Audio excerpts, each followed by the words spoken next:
بسم الله الرحمن الرحيم. السلام عليكم ورحمة الله وبركاته.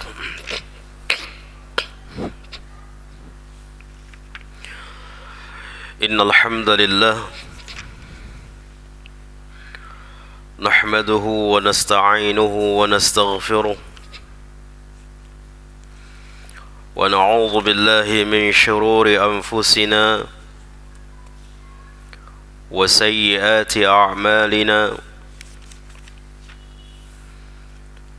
من يهده الله فلا مضل له ومن يضلله فلا هادي له. أشهد أن لا إله إلا الله وحده لا شريك له وأشهد أن محمدا عبده ورسوله وحبيبه وخليله ولا نبي ولا رسول بعده.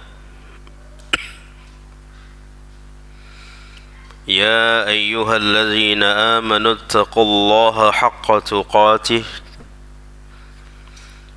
ولا تموتن إلا وأنتم مسلمون.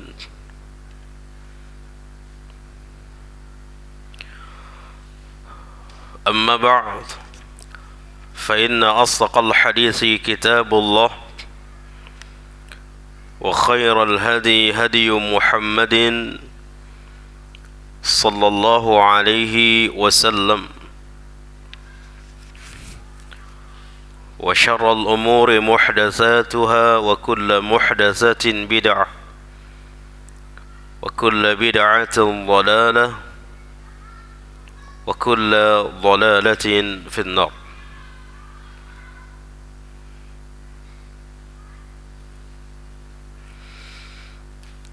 إخواني والأخواتي في الدين رحمني ورحمكم الله.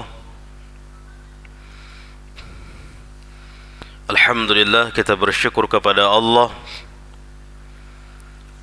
Subhanahu wa ta'ala. Kembali kita berkumpul di salah satu rumah Allah, di mana masjid adalah tempat yang paling mulia, untuk membahas, mengkaji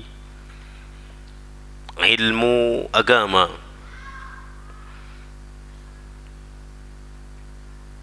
agar supaya kita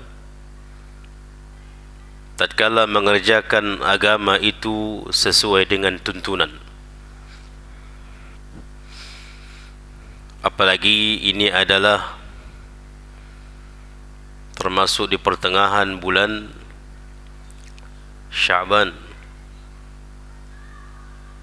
Sudah tanggal 16 Sya'ban. Berarti tinggal separuh lagi kita akan,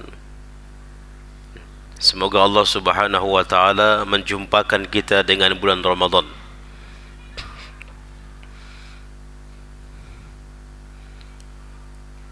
Para ulama mengatakan bulan Sya'ban adalah bulan muqaddimah,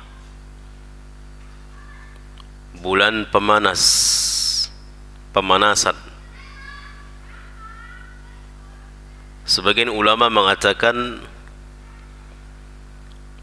bulan Sya'ban adalah bulan tempatnya menyiram,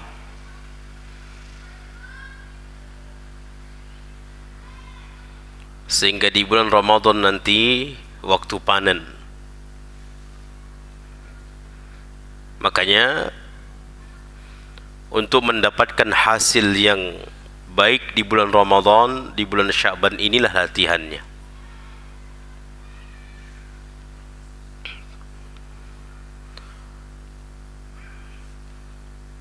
Makanya sebagian ulama menyatakan bulan Sya'ban ini juga termasuk adalah bulannya membaca Al-Quran. bulannya membaca Al-Quran agar terbiasa ketika berada di bulan Ramadan. Kalau di bulan Sya'ban ini kita tidak membiasakan membaca Al-Quran, jangan harap di bulan Ramadan aktif membaca Al-Quran. Kalau di bulan Sya'ban ini kita tidak membiasakan solat malam berlama-lamaan, berdiri lama, kita latih diri kita sendiri di rumah kita ketika solat malam, tatkala nanti solat tarawih dia akan terasa lelah, capek, karena muqaddimah tidak ada, latihan tidak ada sebelumnya. Menunjukkan bulan Sya'ban ini, ikhwani wal akhwati fid din, adalah bulan yang sangat berpengaruh sekali dengan berhasilnya kita di bulan Ramadan. Makanya seorang ulama, Amr bin Qais, seorang ulama, di bulan Sya'ban dia menutup tokonya. Dia menghabiskan waktunya dengan membaca Al-Quran, persiapan untuk berjumpa dengan bulan Ramadan. Maka kita berharap jangan sampai hanya umur kita saja yang sampai dengan bulan Ramadan, tapi iman kita juga sampai. Apa gunanya umur sampai tapi iman tidak sampai? Maka insya-Allah selama di bulan Sya'ban ini beberapa waktu ke depan, khususnya kita di Masjid Al-Muhajirin ini, untuk pembahasan usul salasah dan pembahasan kitab Riyadhus Shalihin kita pending sementara. Kita khususkan dulu membahas permasalahan tentang fikih puasa. Ada beberapa pertemuan lagi kita, Pak. 4 kali. InsyaAllah juga di mulai dari besok malam di Masjid Al-Ikhlas kita juga membahas tentang tafsir ayat-ayat puasa. Tafsir ayat-ayat yang seputaran membahas, menjelaskan tentang ayat-ayat puasa, sehingga pembekalan kita insyaAllah sudah matang. Di Masjid Al-Ikhlas kita membahas tafsirnya, dan itu akan saling berkaitan dengan pembahasan fikih yang mungkin tidak semua kita bahas di sini, di sana juga akan terkena dia pembahasannya. Di sini kita bahas fikihnya, kita buka kitab fikih para ulama. Nanti di sana di Masjid Al-Ikhlas insyaallah kita membahas tafsirnya berkaitan tentang ayat-ayat Ramadan. Baik. Ikhwani wal akhwati fid din rahimani wa rahimakumullah. Ketika kita membuka kitab-kitab para ulama,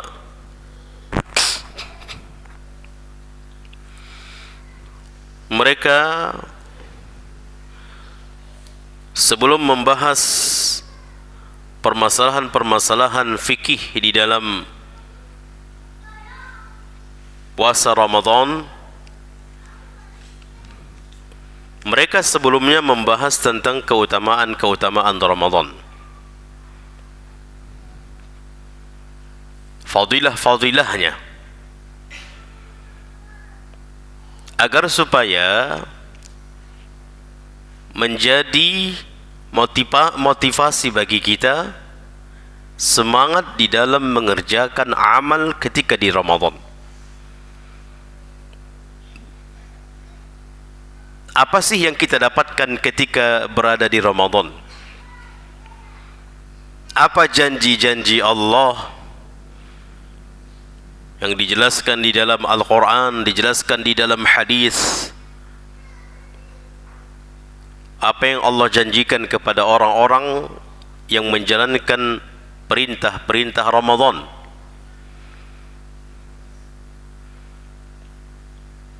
Maka para ulama membahas itu sebelum membahas fikihnya, agar kita benar-benar termotivasi di dalam menghidupkan hari-hari dan malam-malam kita ketika berada di bulan Ramadan. Hadis yang pertama, hadis yang sering kita dengar, dan insyaAllah hadis ini kita bahkan sudah hafal. Hadis muttafaqun alaih, hadis yang diriwayatkan oleh Al-Imam Al-Bukhari dan Imam Muslim di dalam sahih mereka berdua, dari sahabat yang bernama Abu Hurairah. Siapa nama asli Abu Hurairah? Abdurrahman bin Sakhar. Abdurrahman bin Sakhar.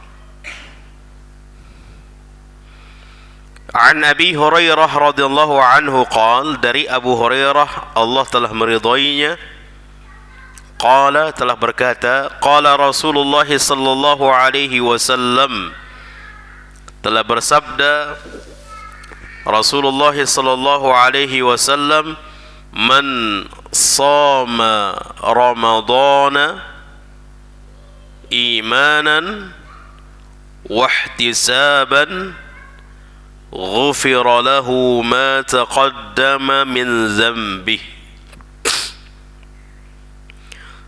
Siapa, terbuka untuk umum, kalimat man terbuka untuk umum, tidak tertentu dengan kelompok, tidak tertentu dengan jenis, hanya laki-laki saja, tidak. Terbuka untuk umum yang sudah sampai wajib bagi dia berpuasa. Islam, baligh. Siapa lagi? Berakal. Kemudian sehat. Kemudian ya merdeka. Kemudian muqim.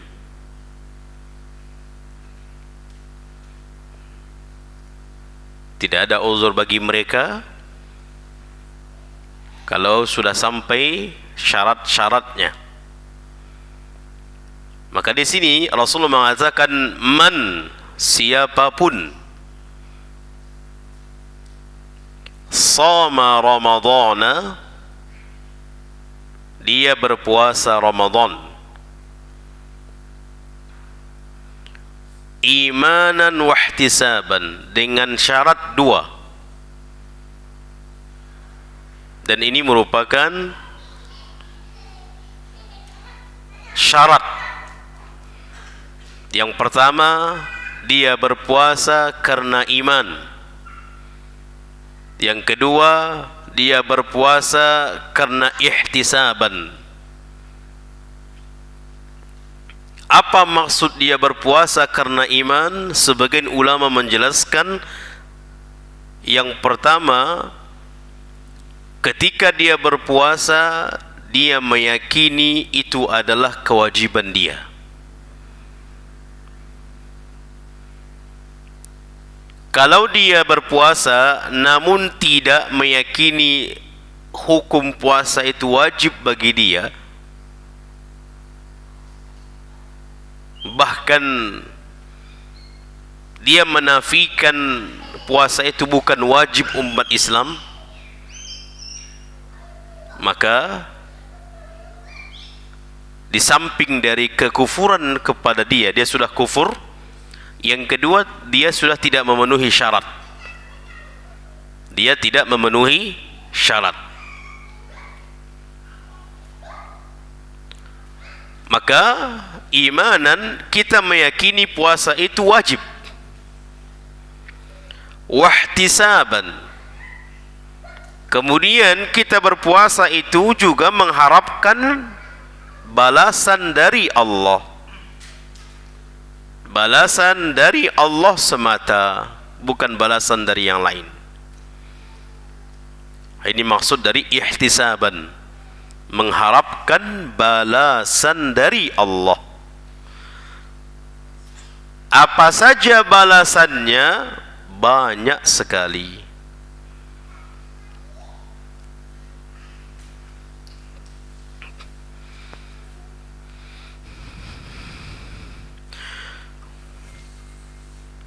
Sebagian mengatakan maksud dari imanan wahtisaban adalah ikhlas.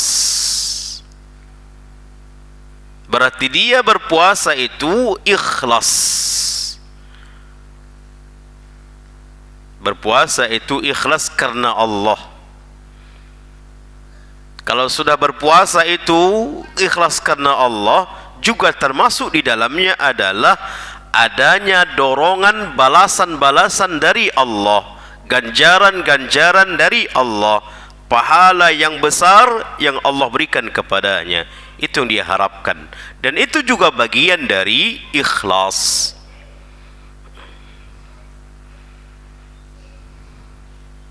Jelas ini ya? Jelas?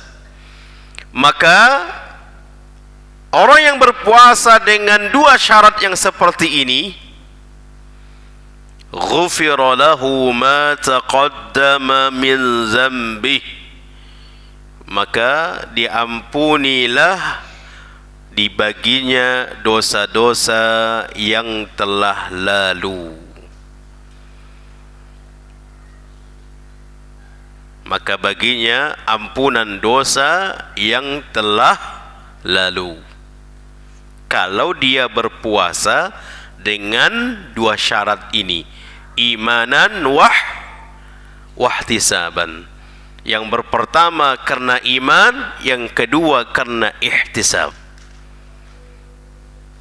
Maka janji Allah melalui lisan Nabi sallallahu alaihi wasallam, ghufira lahu ma taqaddama min dzambih, diampuni dosanya yang telah lalu. Berapa tahun yang lalu? Bisa saja 1 tahun yang lalu, bisa saja 2 tahun ke belakang kita, bisa saja puluhan tahun yang lalu, bisa saja lewat dari itu yang telah lalu.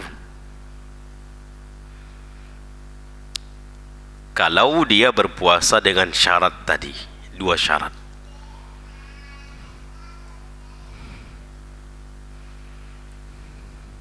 Maka ini menunjukkan dorongan bagi kita berpuasa itu harus benar-benar niat kita, ikhlaskan niat.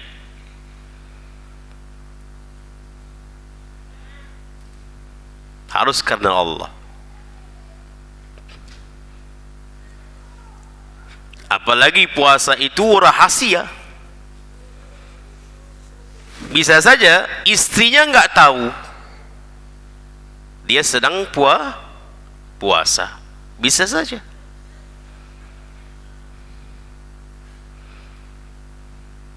Makanya di antara ulama salaf dahulu ada yang berpuasa sampai 20 tahun, istri yang nggak tahu. Bukan 2 tahun, bukan 2 hari, 20 tahun.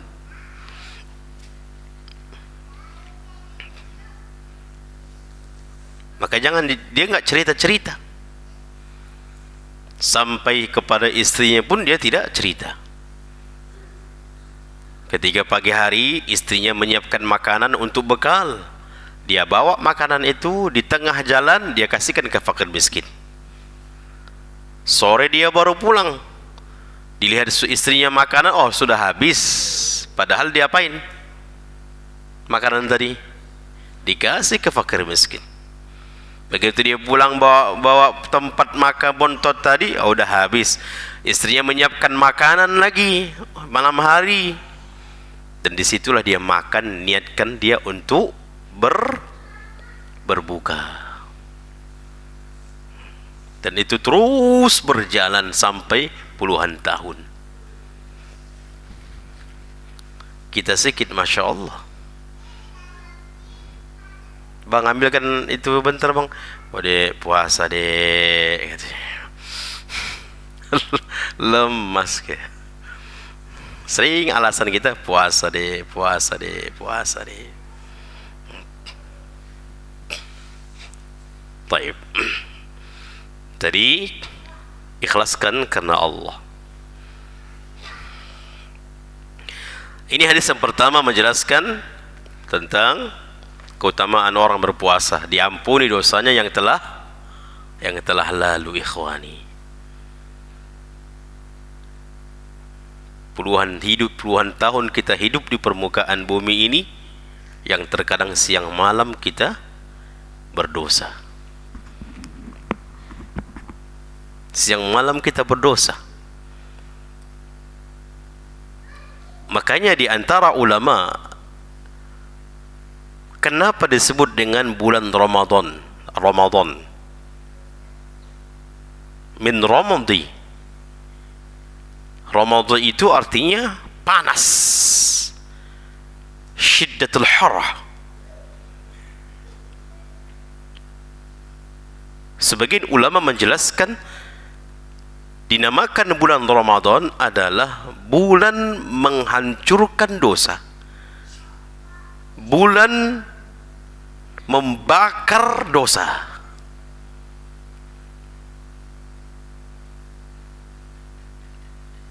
Makanya ini kesempatan kita, dan bisa saja kesempatan berjumpa Ramadan tahun ini. Belum ada jaminan berjumpa lagi kita dengan Ramadan. Kalau kita menganggap ini adalah Ramadan terakhir kita, maka kita akan benar-benar mengharapkan dosa-dosa kita dibakar.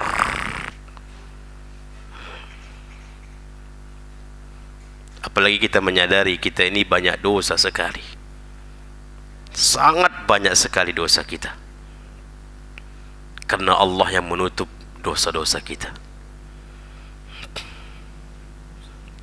Jazakallahu khair. Tadi dosa itu, Ramadan itu atau puasa Ramadan itu penghapus dosa. Mulai kapan Ustaz menghapus dosa? 10 terakhir atau 10 awal atau pertengahan? Setiap hari. Setiap hari, dengan syarat imanan wahtisaban. Dia meyakini puasa ini wajib, Allah yang mewajibkan sama dia. Yang kedua, dia berharap apa yang dijanjikan Allah kepadanya Allah berikan. Dia berharap. Yang kedua, sebagian ulama mengatakan ikhlas dia di dalam berpuasa itu. Ikhlas dia di dalam puasa itu, maka diampuni dosanya yang telah lalu. Allahu Karim. Kemudian hadis yang kedua, an Abi Hurairah radhiyallahu anhu, dari Abu Hurairah, juga dari Abu Hurairah. Siapa nama Abu Hurairah? Abdurrahman bin Sakhar.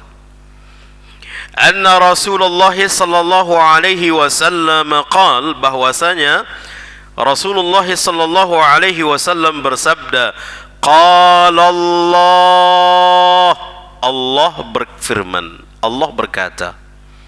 Berapa hadis apa ini? Ini hadis kursi. Ini adalah menjelaskan hadis kursi, rawahu muttafaqun alaih, riwayat Imam Bukhari dan Imam Muslim. Apa kata Allah Azza wa Jal di dalam hadis kursi? kullu amal ibni Adam lahu illa siyam. Setiap anak Adam itu, amalan ada Adam itu dijelaskan bagi dia. Dijelaskan bagi dia. Satu kebaikan diberikan ganjaran seperti dia melakukan 10 kebaikan.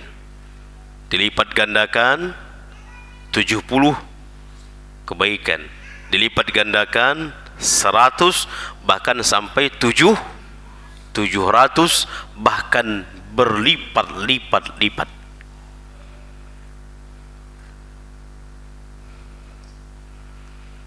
Dijelaskan amalan yang dilakukan oleh anak Adam, dijelaskan illa siyam, kecuali puasa. Kecuali puasa.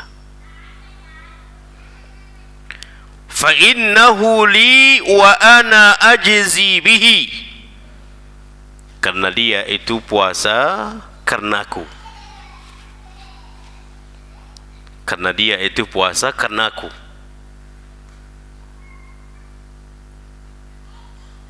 Bahkan disebutkan dalam hadis lain,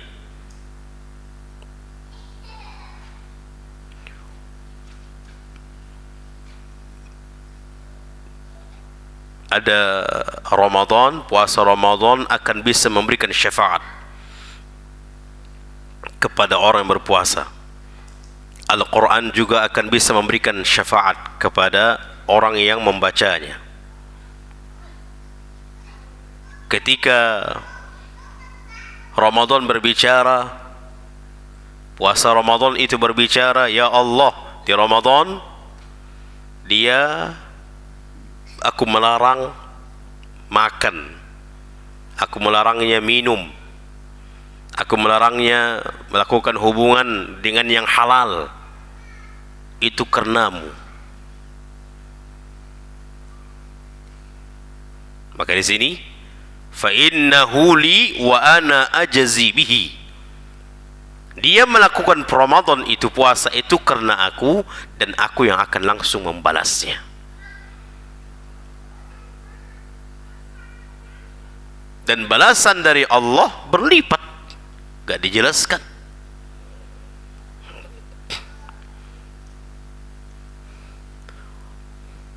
Ini luar biasa nih ya. Beda dengan amalan-amalan lain, berbeda. Satu kebaikan dibalas menjadi 10 kebaikan, atau 70 kebaikan, atau 700 sekalian, dan seterusnya. Berbeda dengan puasa. Jadi balasan puasa Allah yang membalas. Kita tahu Allah yang maha dermawan. Allah yang maha dermawan. Makanya Allah akan mengetahui puasa seseorang sempurna dia dapatkan atau separuh. Allah tahu.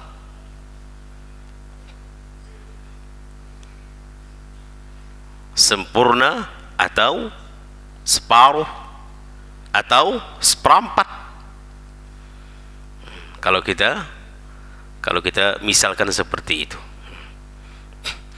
Kemudian kata Nabi SAW, wasiyamu junnah, puasa itu adalah junnah, perisai. Perisai yang digunakan ketika di dalam peperangan. Perisai itu sebagai pelindung yang menangkis, yang melindungi dari tombak, yang melindungi kita dari panah, yang melindungi kita dari sabetan pedang. Perisai itu.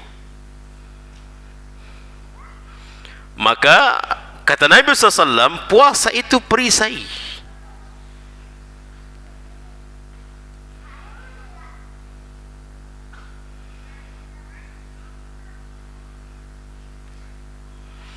Maksudnya adalah menjaga diri kita dari perbuatan-perbuatan dosa dan maksiat. Dari perbuatan-perbuatan dosa dan maksiat. Kalau puasa itu sendiri tidak bisa menjadi perisai bagi kita yang melindungi kita dari dosa dan maksiat, jadi apa lagi yang mau melindungi kita?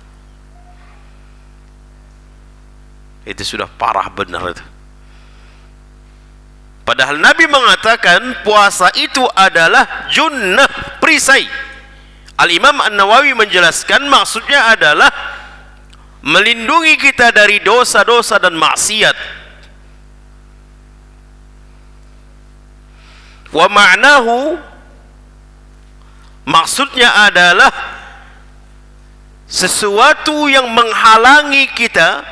Puasa itu dapat menghalangi kita dari minar rafathi wal atham, dari perbuatan-perbuatan keji, dari perbuatan-perbuatan dosa dan maksiat. Maka puasa itu adalah yang menghalangi kita. Makanya ingat Pak, hati-hati ketika kita di dalam bulan Ramadan masih bermuamalah dengan media sosial. Maka ketika kita melihat yang haram, ya Allah, anak puasa, scroll.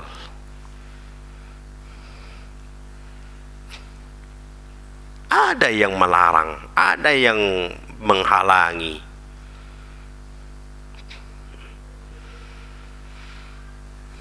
Termasuk juga puasa itu menghalangi kita untuk berbuat hal-hal yang buruk kepada manusia. Makanya disebutkan di dalam Nabi, misalnya di hadis berikutnya ini, fa idza kana yaumu shaumi ahadikum fala yarfath wala yashab.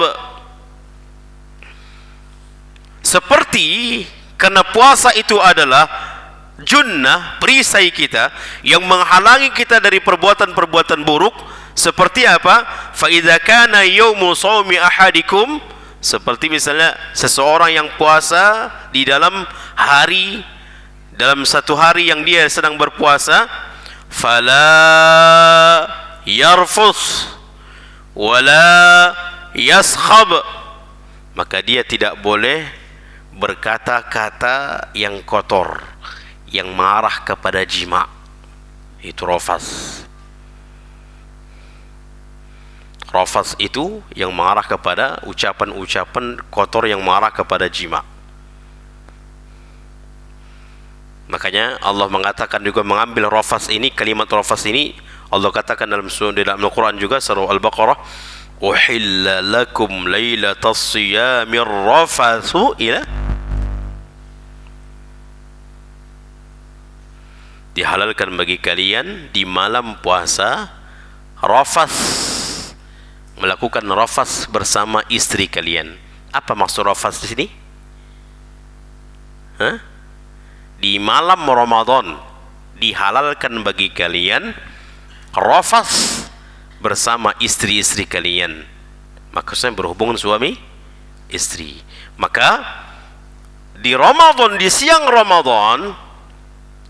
Ramadan, maka Nabi mengatakan fala yarfus, jangan rafas.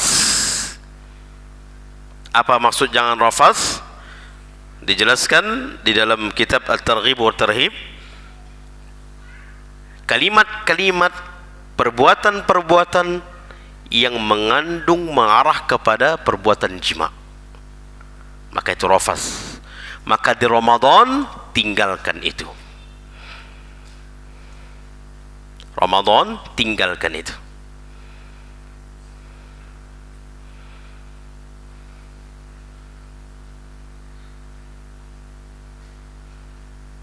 Dari penglihatan, bisakah mengarah ke zina?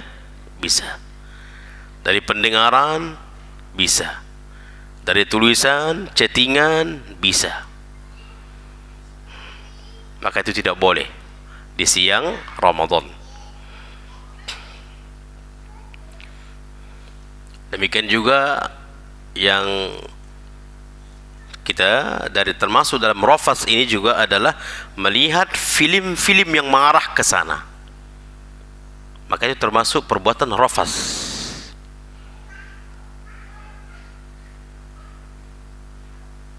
Nonton sinetron yang bagian ibu-ibu ya, kayaknya laki-laki nggak suka sinetron kan Pak? Ya Pak? Atau ada yang bapak-bapak suka sinetron?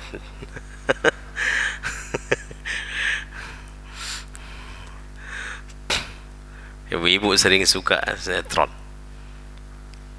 dulu, bahkan sekarang lagi yang Korea ini, drama Korea itu lagi lebih dahsyat lagi. Drama apa? Hah? Apa kesingkatannya? Drakor.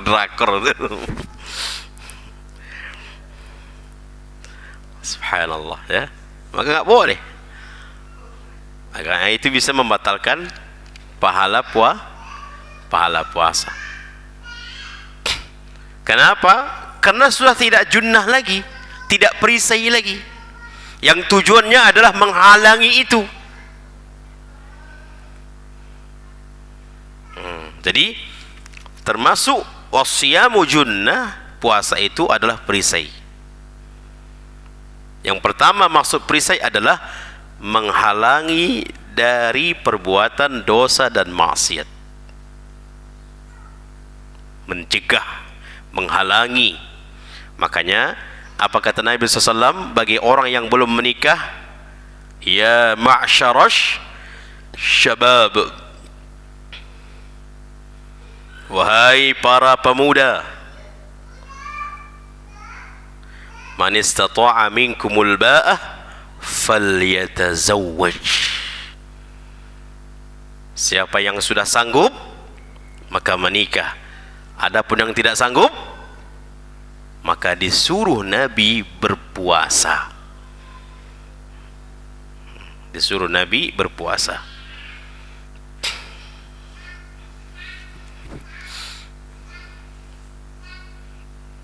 Baik.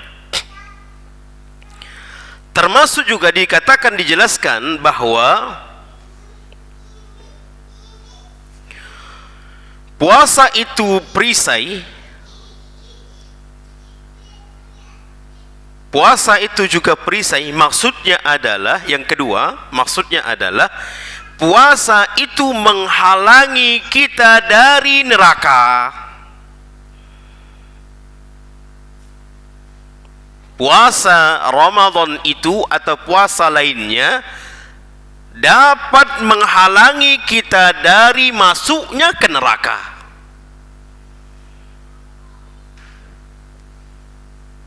Dan ini saling berkaitan ya. Karena dengan terhalangi dia dari perbuatan-perbuatan dosa dan maksiat yang harusnya menghantarkan dia ke lembah neraka, namun dia berpuasa, terhalangi, sehingga wajar saja kalau orang yang berpuasa itu juga terhalangi masuk ke neraka. Wasyamu junnah, puasa itu perisai, penghalang. Di antaranya adalah penghalang dirinya masuk ke neraka. Jelas nih, kawan? Jadi ada dua makna di sana. Ada dua makna sebagaimana dikatakan oleh Al-Imam An-Nawawi.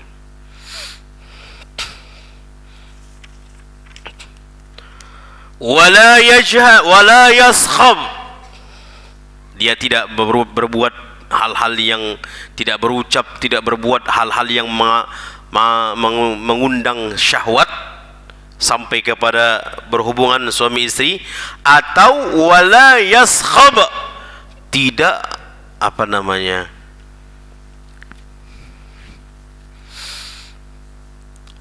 tidak berteriak-teriak. apalagi namanya itu ya, tidak mengganggu, wala yajhal, demikian juga tidak berbuat hal-hal yang jahil, hal-hal yang bodoh.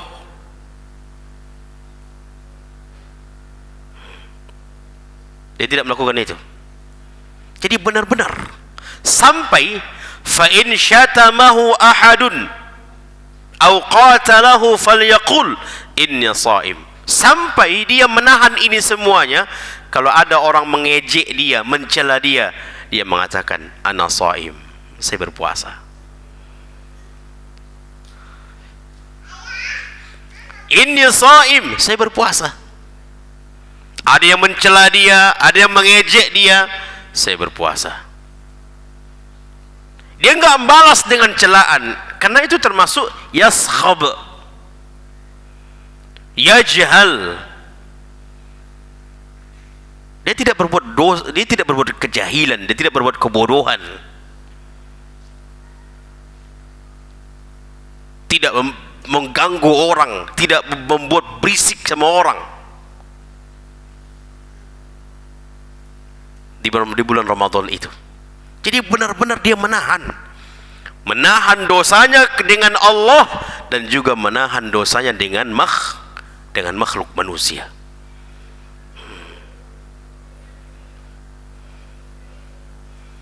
Azan? Baik. Kita salat Isya dulu, insyaallah ba'da Isya kita lanjut. Wassallallahu ala nabiyina Muhammadin wa ala alihi wa sahbihi ajma'in. Wassalamualaikum warahmatullahi wabarakatuh. Bismillahirrahmanirrahim. Assalamualaikum warahmatullahi wabarakatuh.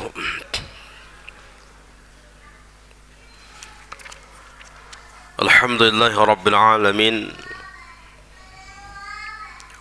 wal 'aqibatu lil muttaqin, wala 'udwana illa 'alal zalimin.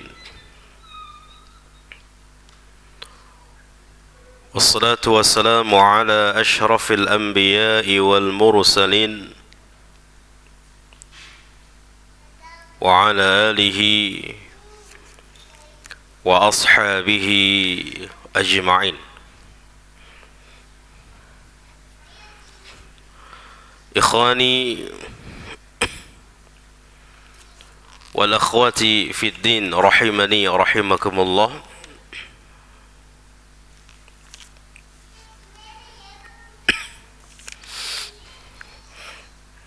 Dikatakan oleh Nabi sallallahu alaihi wasallam, was-siyamu junnah, puasa itu adalah junnah, perisai. Maksud dari perisai di sini, maksud yang pertama adalah ketika seseorang itu berpuasa, maka dengan dia berpuasa terjagalah dirinya, dari dosa-dosa dan maksiat. Dengan dia berpuasa,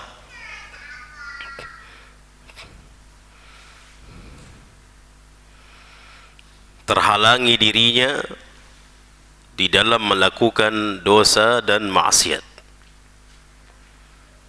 terhalangi dirinya di dalam melakukan keburukan-keburukan. Kemudian juga dikatakan oleh Al-Imam An-Nawawi, maksud dari puasa itu juga perisai sebagai penghalang dari api neraka. Jadi seseorang itu berpuasa, baik itu puasa wajib maupun puasa-puasa sunnah, itu bisa menjadi perisai bagi dirinya dari api neraka. terselamatkan dirinya dari api neraka. فَإِذَا كَانَ يَوْمُ صَوْمِ أَحَدِكُمْ فَلَا يَرْفُثْ.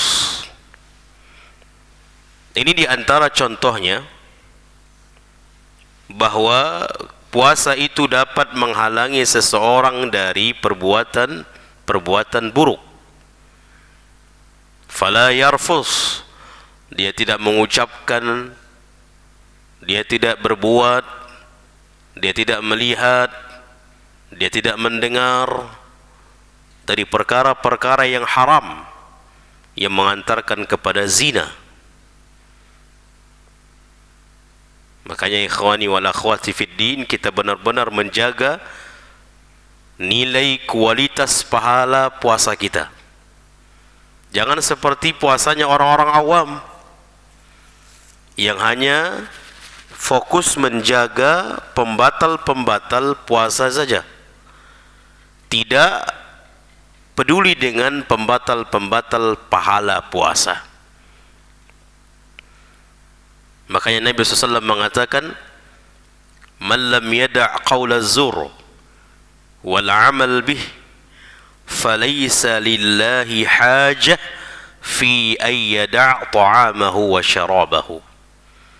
Orang yang tidak meninggalkan ucapan zur, ucapan dosa, ucapan palsu, dusta, atau perbuatan-perbuatan lainnya, falaysa lillahi hajah, Allah tidak butuh, Allah tidak membutuhkan dia menahan lapar, dia menahan haus, Allah tidak butuh.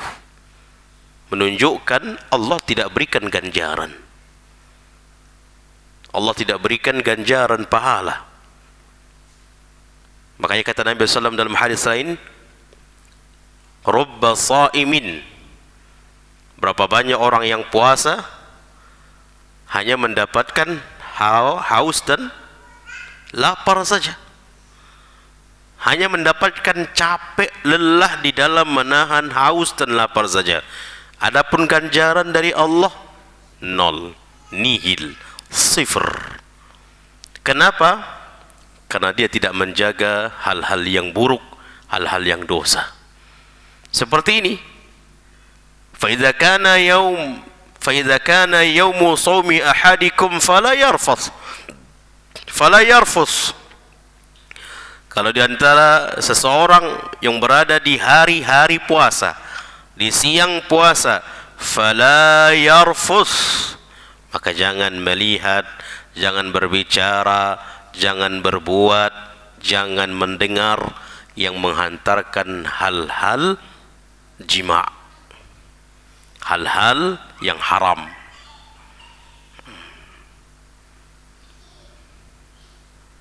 Makanya agak sedikit dijaga jarak dari suami istri siang hari, ya. Ucapan-ucapan gombal yang mengantar kepada hubungan itu tidak boleh, ya, itu tidak boleh. Nah, ibu-ibu pun ketika di siang Ramadan dijaga dari pakaian. Jangan sampai lupa suami. Jangan sampai lupa ini siang Ramadan. Lupa dia. Maka dijaga. Wala yaskhab. Ketika di Ramadan juga jangan ribut. Jangan suka berbuat bising, jangan suka berbuat ribut, jangan suka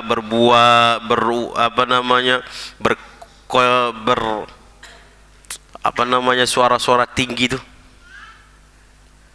berkuar-kuar, berteriak-teriak, jangan.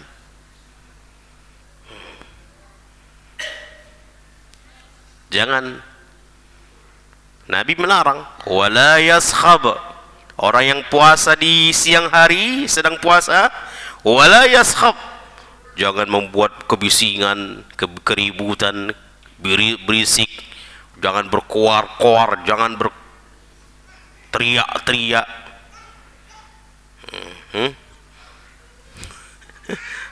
Jangan.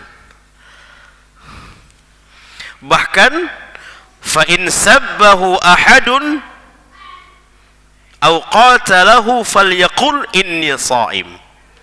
Kalau ada seseorang yang mencela kita, yang mengejek kita, yang mencaci kita, yang mengundang marah, yang mengundang emosi, katakan inni shaim. Ingatkan pada diri, ya Allah, aku puasa ini. Ingatkan.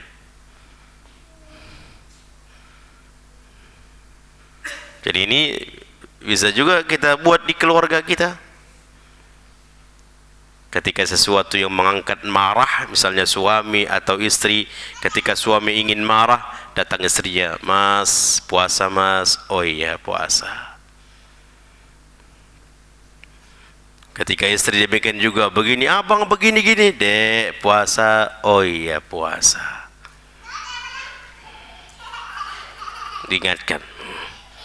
Kalau tidak ada yang ingatkan kita, kita sendiri mengingatkan ketika di luar misalnya, entah apalagi di pajak misalnya, atau ada aktivitas di luar yang mengundang kita marah, ingin berbuat atau berucap mencela, membalas celaan itu, ingatkan pada diri, inni shaim, aku puasa.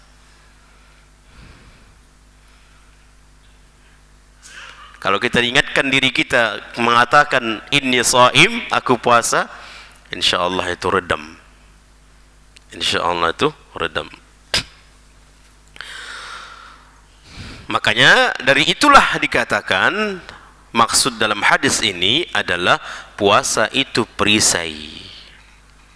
Puasa itu adalah dapat menahan dari hal-hal yang buruk. Kemudian juga di antara keutamaannya, melanjutkan dalam hadis ini, "Wallazi nafsu Muhammadin biyadihi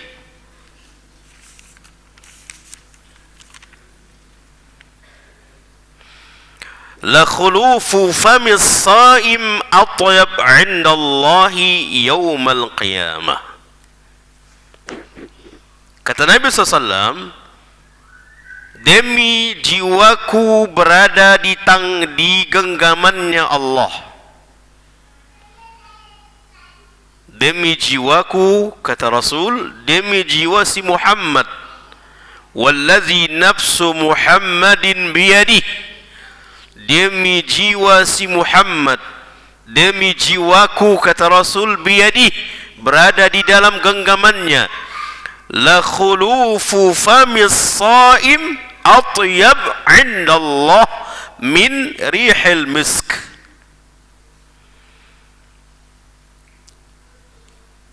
Bau mulutnya orang yang berpuasa di sisi Allah lebih wangi dari minyak kasturi.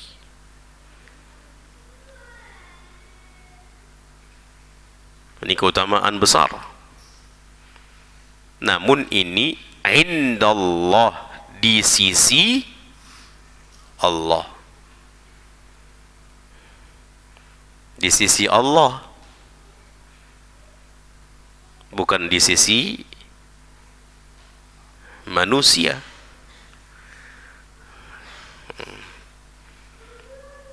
Ada sebagian pemahaman yang keliru supaya bau itu terus ada, jadi seluruh penghalang-penghalangnya tidak boleh. Tidak gosok gigi, tidak bersiwak, tidak tidak berkumur-kumur dan sebagainya, karena takut hilang minyak kasturi itu. Maka ini pemahaman yang keliru, pemahaman yang keliru. Jadi boleh-boleh saja. Di sisi Allah tetap itu lebih wangi dari minyak kasturi.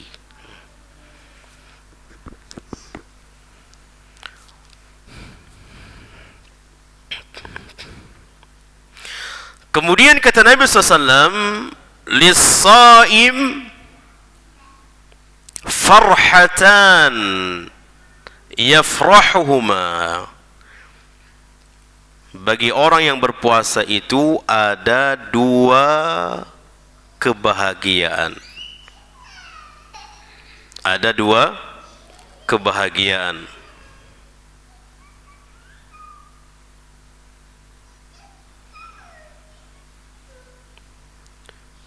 Yang pertama, idza aftara fariha bi fitrihi. Yang pertama, kebahagiaan yang pertama ketika berbuka. Ketika berbuka.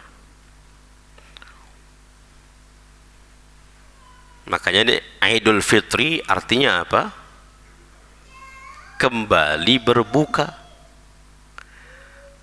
Idul Fitri kembali makan minum di siang hari, di pagi hari, karena di Ramadan tidak boleh. Bukan artinya suci, bersih jiwa kita, itu harapan.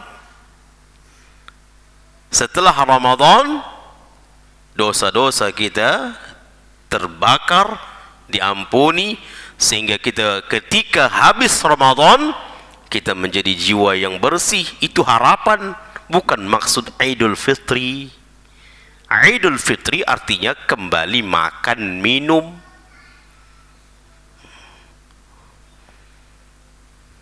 Jadi idza aftara fariha bi fitrihi. Ketika kebahagiaan yang pertama orang yang berpuasa, yang pertama ketika berbuka. Nih Pak, berbuka nggak? Bahagia nggak kita berbuka itu? Bahagia. Namun kebahagiaan dari apa? Allah jemaah, ini terkadang kita banyak yang lupa, bahkan mungkin terlalu bahagia berbuka itu sehingga ada yang lebih utama yang harus dibahagiakan. Yang lebih utama kita bahagia ketika berbuka adalah kita, alhamdulillah, Allah bantu kita di dalam mengerjakan puasa hari ini. Allah berikan kemampuan, Allah selamatkan puasa kita hari ini. Itu yang kita bahagiakan. Kalau hanya bahagia kita berbuka, iya, tapi itu umum. Bahkan anak-anak pun bahagia seperti itu sama. Namun kita ingin lagi kebahagiaan kita di hari ketika azan maghrib itu, bahagia kita yang pertama, Allah selamatkan puasa kita, Allah berikan kepada kita kemampuan sehingga sampailah puasa kita. Itu yang kita bahagiakan, sehingga kita dapatkan pahala hari itu. Kita dapatkan karunia pahala ganjaran hari itu karena satu hari puasa kita selesaikan. Dan itu semua izin taufik dari Allah. Itu yang harus kita bahagiakan. Faham ikhwani? Faham? Jadi kalau hanya bahagia ketika Masya Allah, syukran, jazakallahu khair. Berarti 2 menit lagi berhenti deh. Udah masuk apa? Pertanyaan. Sampai mana kita tadi? Jadi itu bahagia. Kalau hanya bahagia makan-makan itu umum ikhwani. Anak-anak pun bahagia, iya. Namun anak-anak itu tidak tahu bahagia dari yang mana yang hakikatnya. Anak kita soal begitu, kita nanti nak habis puasa ini dapat satu hari ini. Oh, anak kita misalnya puasa mampu di hari itu, bahagia kena berbuka. Zat berbuka itu. Maka jangan sampai level kita sama juga dengan mereka. Kita kita bahagia itu, di samping mendapat kita bahagia, memang bahagia di hari itu, yang kedua kita bahagiakan ada yang lebih dahsyat dari itu adalah Allah selamatkan puasa kita hari itu. Allah berikan kemampuan kepada kita sehingga hari itu satu hari mampu kita berpuasa, sehingga kita peroleh pahala, ganjaran, janji-janji Allah. Itu yang kita membuat bahagia. Ya.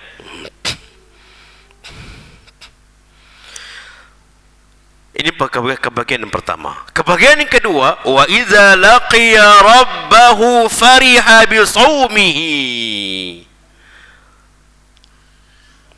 Kebahagiaan yang kedua, ketika berjumpa dengan Rabb-nya,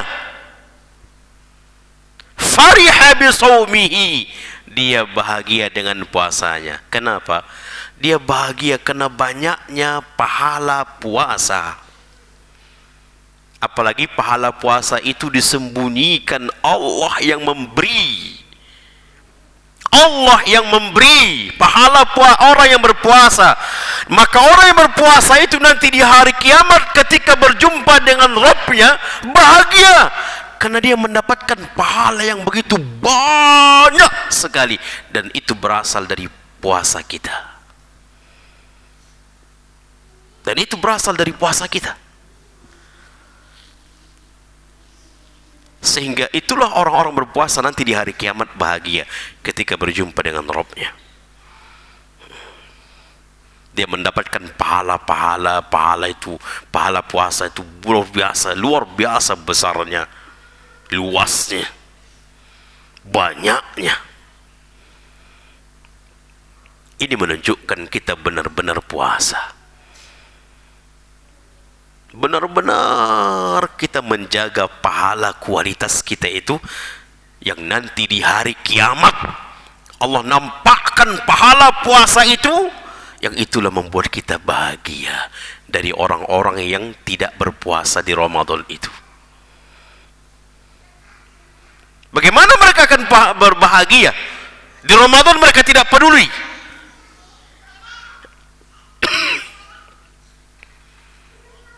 Bahkan mereka juga makan ditutup kepalanya, nampak kakinya. Ramadan, orang yang seperti ini tidak akan mungkin merasakan kebahagiaan di hari kiamat ketika berjumpa dengan Allah. Tidak akan mungkin. Kenapa? Bagaimana mungkin dia mendapatkan bahagia? Mana pahala puasanya? Dia nggak dapat. Makanya kata Nabi SAW, idza laqiya rabbahu fariha bi shaumihi. Ketika nanti berjumpa di hari kiamat, berjumpa dengan Rabb-nya, dia mendapatkan kebahagiaan dengan puasanya. Kenapa? Karena dia mendapatkan pahala puasa itu besar, banyak.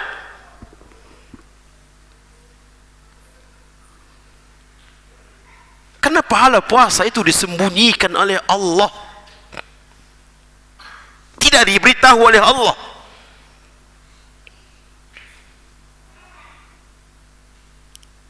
Dan nanti di hari kiamat Allah tampakkan, lalu kagetlah orang yang senantiasa menjaga puasanya, takjublah dia, lalu dia pun bahagia.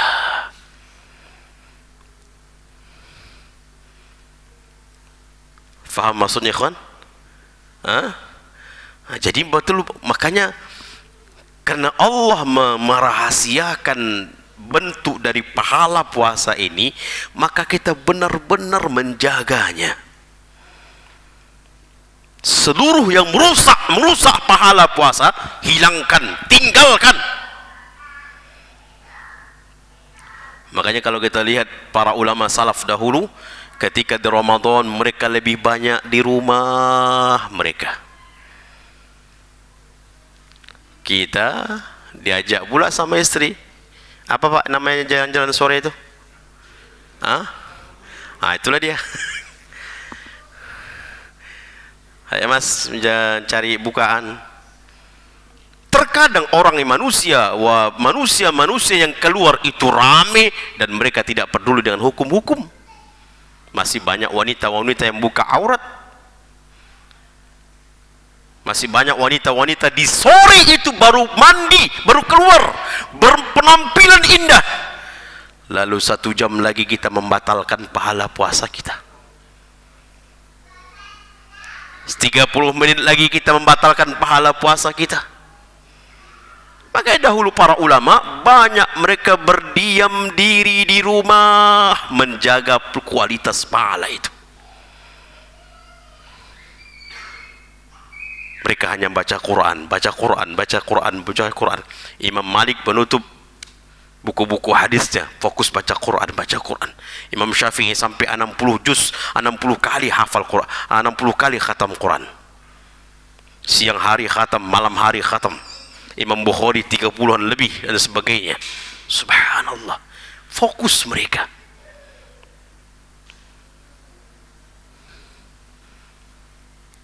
Kalau ilmu-ilmu hadis, kitab-kitab hadis ditutup oleh Imam Malik, apalagi Facebook.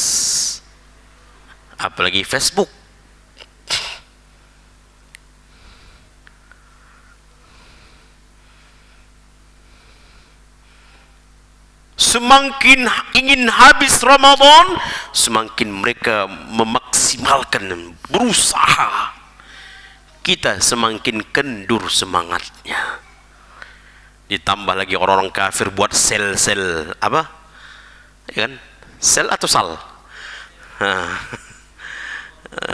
Promo-promo yang mengundang kita untuk masuk ke dalam. Itu bisa merusak pahala puasa kita. Jadi orang seperti ini tidak peduli bagaimana akan bahagia di akhirat ketika dia melihat bentuk pahala puasa seperti itu. Orang-orang yang menjaga, benar-benar menjaga, lalu ditampakkan nanti di hari kiamat, ditampakkan oleh Allah bentuk pahala puasa itu, itulah yang dia membuat bahagia.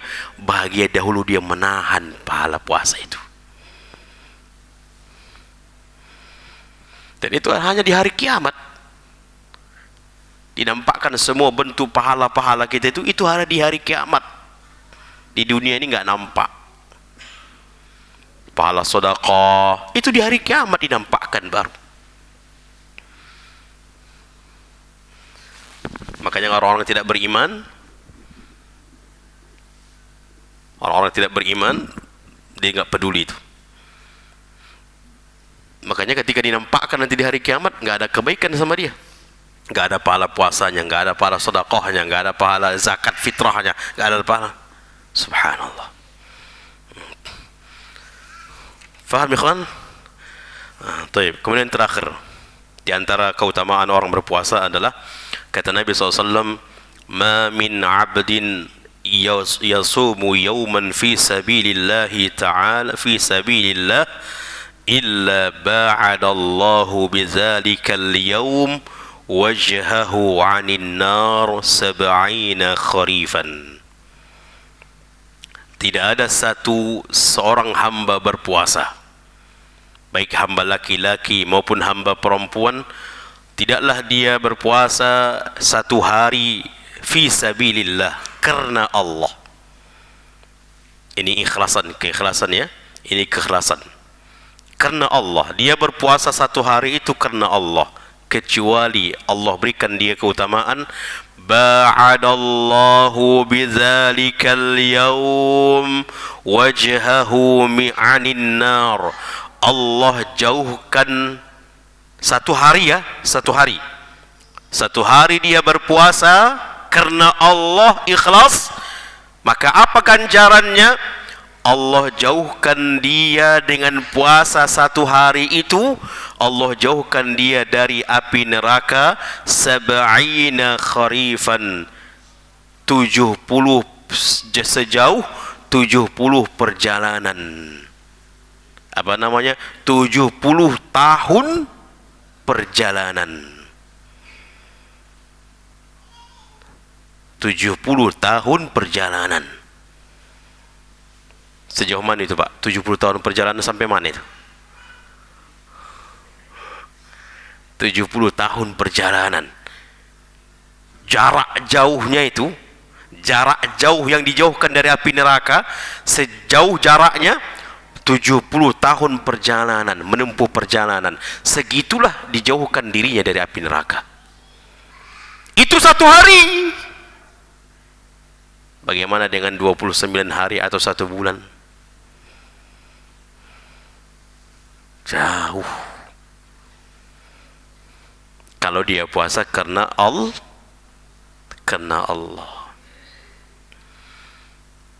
Dan di sini kata para ulama, puasa tidak menjelaskan wajib saja, tidak. Wajib sunnah dia dapat tuh. Satu hari dia berpuasa, baik itu puasa wajib maupun puasa sunnah, maka Allah jauhkan dirinya dari api neraka. Jarak jauhnya sab'ina kharifan, sejauh 70 tahun perjalanan. 70 tahun perjalanan.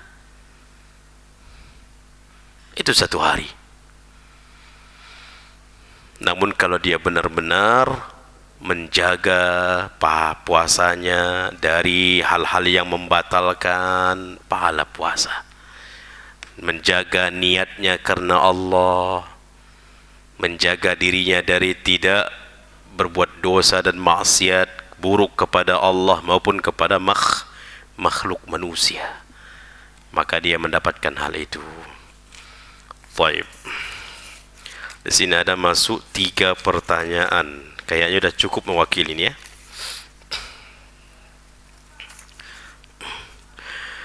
Bismillah, Assalamualaikum warahmatullahi wabarakatuh. Waalaikumsalam warahmatullahi wabarakatuh. Ustaz, ana ingin bertanya mengenai pembayaran fidyah untuk ibu hamil atau menyusui. Kapan waktu fidyah itu dibayar ya Ustaz? Apakah selama bulan Ramadan atau bisa di luar Ramadan? Fidyah itu dibayar sudah dapat Ramadannya. Misalnya 1 hari dapat bayar fidyah 1 hari, itu boleh.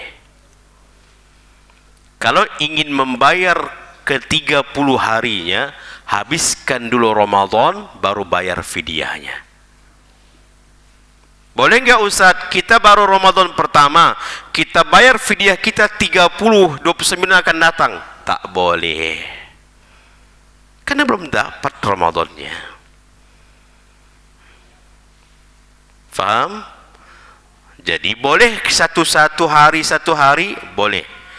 Dengan fidyah itu berbentuk makanan, tidak boleh uang. Fidyatun ta'amu miskin. Jelas Allah jelaskan, fidyah itu berbentuk makanan. Misalnya 1 hari 1 bungkus nasi sama fakir miskin. Penerima fidyah itu juga Allah jelaskan, ta'amun miskin, fakir miskin. Jenis yang dikeluarkan fidyah itu makanan, dan menerima fidyah itu juga fakir miskin, sudah dijelaskan dalam Al-Quran. 1 hari kasih fikir, atau seminggu, sepekan, boleh. Atau 1 bulan selesai dari Ramadan baru dia bayar fidyah dia, boleh. Boleh juga dibungkus kasih satu-satu orang, boleh. Boleh juga mengundang 30 orang, boleh. Datang ke rumah, kita buat makanan, ngundang 30 orang, atau sejumlah puasa yang kita tidak puasa, panggil orang sejumlah itulah orangnya. Boleh. Intinya fidyah itu harus dapat 1 hari puasa dulu, baru dibayar fidyahnya, baru dihutangkan fidyah. Kalau dia belum dapat, tidak boleh.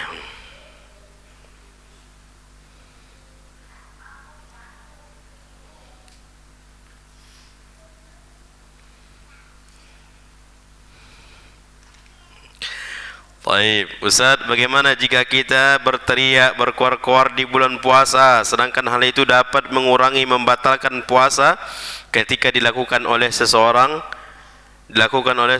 mudarrisah, seorang guru yang berkuar-kuar kepada thalibnya? Ini lain ya. Ini tidak termasuk dalam pembahasan itu. Ini kuar-kuar tak ada maknanya. Ini kan kalau guru ada makna. Apalagi kalau guru-guru TK, kalau nggak berkuar, bisa. Kecuali mungkin kuliahan, dosen dia. SMP pun kalau nggak harus berkuar, harus keluar. Ini tidak termasuk dalam hadis itu. Dia tidak batal puasanya. Ini kadang-kadang disengaja dia. Disengaja, walaupun itu bercanda, bercanda-canda, berkuar-kuar apa semuanya. Kecuali mungkin dia memanggil sesuatu yang hajah, butuh, maka itu tidak termasuk. Tapi kalau nggak butuh pula, nggak ada hajah dia, tapi berkuar-kuar dia.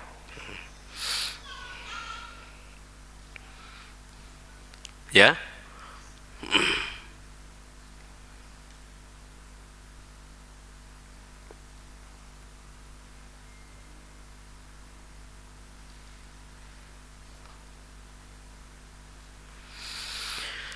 Assalamualaikum Ustaz. Waalaikumsalam. Sesuai dengan sunnah Rasul, apa yang kita lakukan setelah salat Idul Fitri? Puasa saja belum kita, Bu. Dan bahas salat Idul Fitri kita ni. Yang saya lihat kehidupan dari kecil, Ustaz, kita silaturahmi ke tempat orang tua dan saudara-saudara, acara halal bil halal. Ustaz, tolong jelaskan sesuai dengan sunnah. Nanti kita jelaskan itu. Sudah mendekati apa? Iya. Idul Fitri itu kan hari kebahagiaan. Makanya di hari Idul Fitri itu, di hari pertama, apa hukum puasa? Haram. Ingin mengambil puasa sittah, 6 Syawal, jangan di hari pertama. Boleh hari kedua, boleh. Kenapa? Di hari bahagia, disitulah kita datang ke saudara-saudara, dan itu sunnah.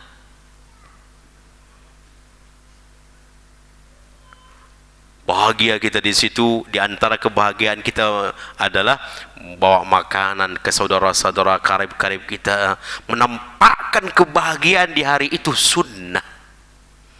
Makanya orang-orang yang fakir miskin sudah harus bahagia, mereka mendapatkan kebahagiaan di hari itu karena mereka baru mendapatkan zakat fitrah. Jangan di Idul Fitri itu ada yang sedih umat Islam, jangan. Zakat fitrah tadi, mereka nggak mikirkan lagi besok mau dimakan apa semuanya. Mereka sudah dapat zakat fitrah, bahagia mereka. Kalau misalnya kita ada kelebihan duit, misalnya uang, kita berikan zakat fitrah kita, kemudian kita sedekahkan duit, bukan berzakat fitrah dengan duit, uang. Sedekahkan zakat fitrah kita sesuai beras misalnya, lalu kita berikan uang,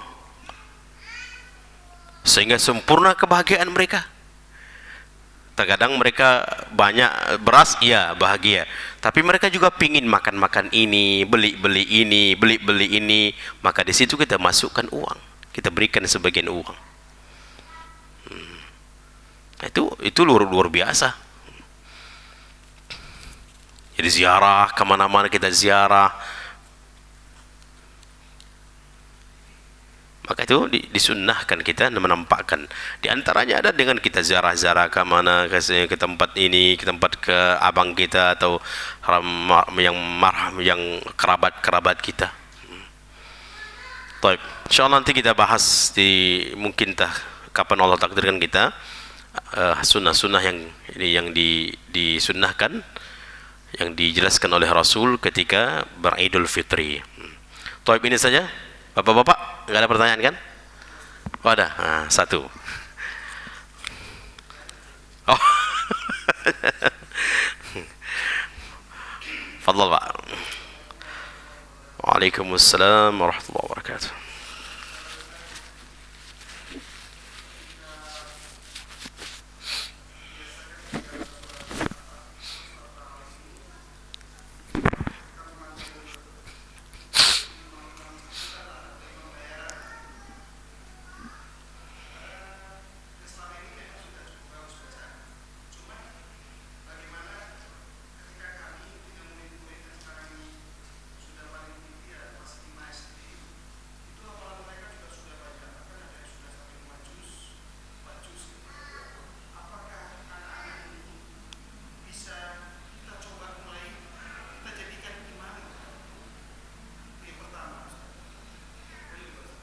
Baik.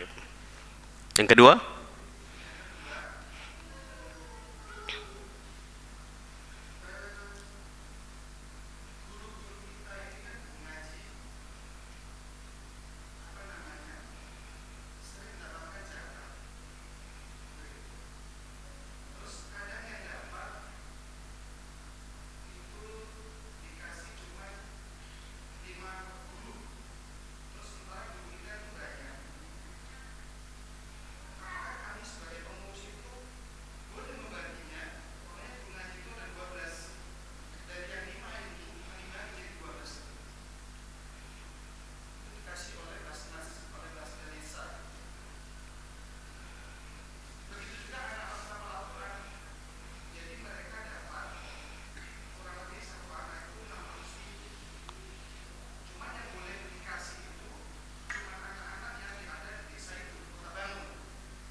baik.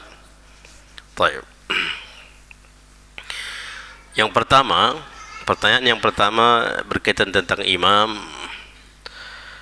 Ikhwani wal akhwati fid din. Permasalahan imam sudah dibahas di kitab-kitab fikih para ulama berkaitan tentang imam-imam solat, menunjukkan itu perkara yang sangat urgen sekali, sangat besar sekali, permasalahan yang besar sampai dibahas oleh para ulama. Jadi berbeda ketika melatih anak-anak kita menjadi imam dengan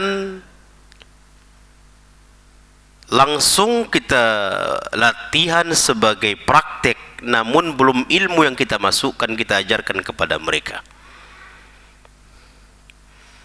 Karena berkaitan tentang imam, kalau seandainya qadarullah ada sesuatu yang batal, imam itu harus tahu apa perbuatan selanjutnya yang dia perbuat. Jangan sampai nggak tahu apa-apa, berbuat apa-apa, sehingga ini bagaimana makmumnya, akhirnya kacau sholat. Kacau sholat kita.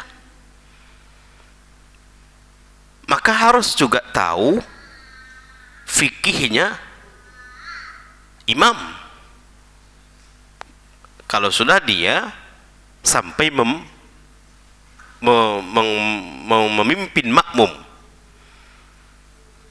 kecuali kalau misalnya sebelum misalnya kita berikan dulu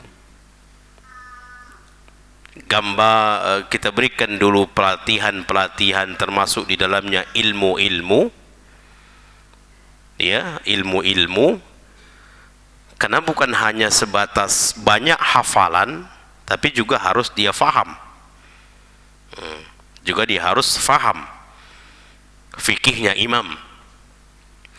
Jadi kalau misalnya untuk apalagi misalnya memimpin antara bapak ibunya, mungkin dia anak kita sebagai murojaah, ya mungkin masih bisa. Karena kan hanya dia pimpin kita, anak, bapak, mama.